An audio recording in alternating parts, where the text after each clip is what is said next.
आज Valentine day है। Happy Valentine day गुरुजी।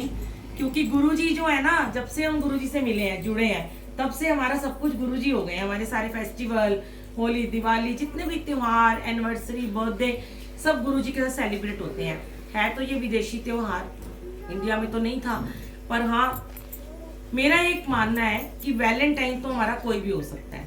कोई जरूरी नहीं हो हमारा लवर हो या हमारा हस्बैंड हो, बॉयफ्रेंड हो। वैलेंटाइन तो हमारे, मैं तो इनको गुरुजी को जब से मिली, मेरे तो भाई हैं, मेरे वीर जी हैं, हमारा बंधु, हमारे पापा।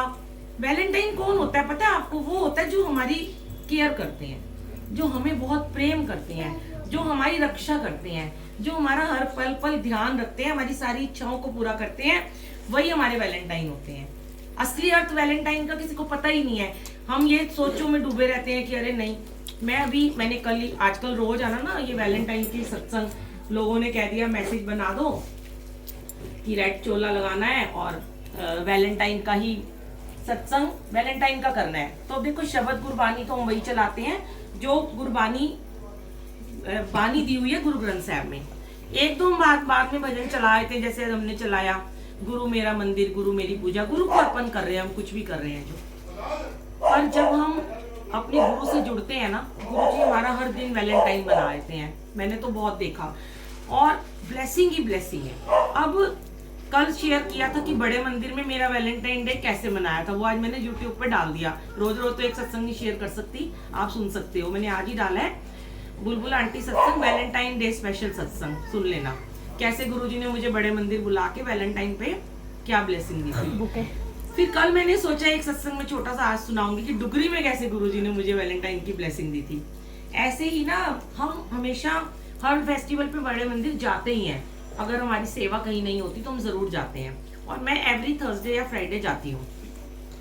डुगरी में बहुत कम जाती हूँ, जैसे कभी कभी गुरुजी ने बुला लिया 4-5 बारी। तो एक बार ना ऐसे ही वैलेंटाइन डे था और मेरे को डुगरी में जाना पड़ा। हम तब नोएडा में रहते थे, तो उन्होंने, मेरे मन में आया, एक वहाँ के सेवादार थे, मैंने उनको ऐसे ही फोन कर दिया, अंकल आज मुझे भी डुगरी में सेवा मिल जाएगी। तो मैं वैसे बड़े मंदिर की सेवा वगैरह करके छोड़ चुकी हूँ ना, मैं मांगती भी नहीं अब, क्योंकि गुरुजी ने रोज की सेवा बख्शी हुई है, डेली कहीं कहीं भेज देते हैं, सत्संग की सेवा है।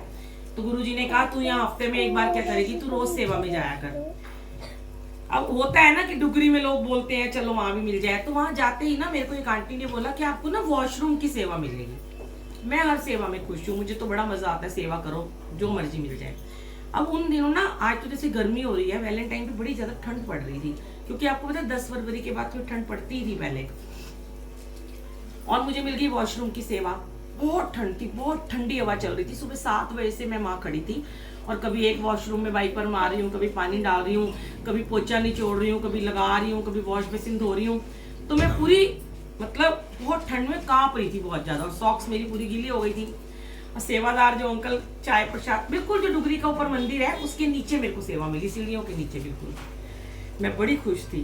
तो बस मेरे मन में ना एक भाव था, जब से मैं घर से चली थी, मैंने कहा अरे गुरुजी, लोग ना आपको इतने इतने फूल देते हैं, मैं तो एक गुलाब का फूल तक नहीं लेके आ पाई आपको देने के लिए।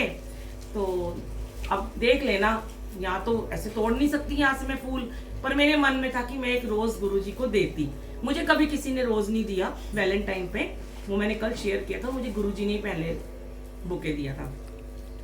पर मन में एक तमन्ना थी कि मैं उनको रोज दूं।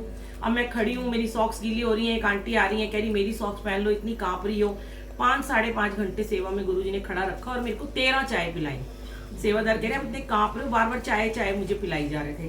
वो गुरुजी की मर्जी थी कि मैंने 13 चाय पी उस दिन, पर बहुत ठंड लग रही थी। सेवा में बड़ा ही फिर भी आनंद आ रहा था। इतने में मैं थक गई बहुत ज्यादा, जब मतलब 12 बज गए तो हमने वापस जाना था। तो मैंने उन आंटी से कहा अब बस आंटी, अब नहीं खड़ा हुआ जा रहा, अब मैं मत्था टेकने ऊपर जा रही हूँ और मेरे को जाना है। आंटी कहती है बस इतनी जल्दी थक गए। मैंने कहा आंटी नहीं, बहुत हो गया, अब बस बहुत है। इतने में जैसे ही मैं जाने लगी, एक लड़की आती है और मेरे को 2 रोज बड़े सुंदर बड़े बड़े पकड़ाती है, डंडी वाले, और मुझे कहती है आंटी जरा 1 मिनट पकड़ लो, मुझे वॉशरूम जाना है। अब मैं खड़ी हो गई, जब रोज उसने मुझे पकड़ाया, मेरी सेवा ही है, वॉशरूम से बाहर निकलेगी। खड़ी रही मैं, उसके वॉशरूम के बाहर ही खड़ी हूँ मैं। लीला देखो गुरुजी की कि कब निकलेगी। 5 मिनट हो गए, 10 मिनट हो गए, वो लड़की नजर ही ना आए। मैंने कहा पता नहीं कहाँ चली गई है, मेरे को तो ऊपर जाना था, रोज मुझे पकड़ा के चली गई लड़की। मैंने वॉशरूम में झांक के देखा, वहां लड़की है ही नहीं। ओ, दूसरे में जय देखा, गुरु जी। वहां लड़की आई नहीं। तीसरे मैंने कहा आंटी एक कुड़ी कितने चली गई, मैंने 2 फूल फड़ा के, अब मैं इसके फूल कहीं छोड़ भी नहीं सकती हूँ, ये तो सेवा है, अभी पकड़ के खड़ी रह तू यहाँ पे, कभी भी आ जाएगी लेने। वो कह रही मैं तो गुरुजी को देने के लिए आंटी ये रोज लाई हूँ 2। अब मैं खड़ी हूँ, मेरे को कम से कम आधा पौना घंटा और हो गया। जो मुझे लेके आए थे वो मुझे कहते हैं आंटी चलो जल्दी। मैंने कहा अंकल ये लड़की आई नहीं है। तो जो सेवादार आंटी वॉशरूम की हेड थी वो मुझे कहती हैं कि आंटी कोई नहीं, गुरुजी ने ਤੁਹਾਡੇ वास्ते भेजे होंगे। मैं कहा मेरे वास्ते भेजे होंगे, मैंने तो ये कहा था कि मुझे रोज आपको देना है, पर ये थोड़ा ना मुझे चाहिए। आंटी कहती है वाह जाओ चुपचाप उठते जाओ, मत्था टेको, रोज चढ़ा देना। हाय मैं तो, मेरे तो आंसू ही ना बनो।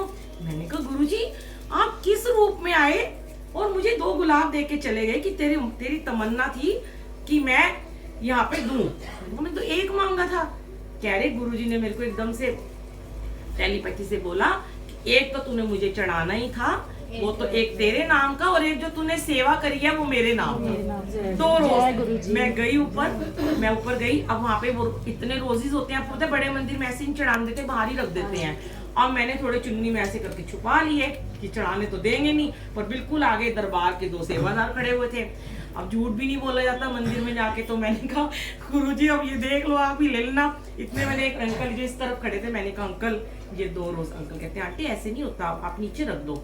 फिर मैंने कहा अंकल आप 1 मिनट के लिए मेरी बात सुन लो। कहते नहीं आप जाओ, बहुत रश है, जाओ आप, मैं नहीं सुन सकता। मैं अंकल एक सत्संग है, छोटा सा, इतना सा है, 1 मिनट में बता दूंगी।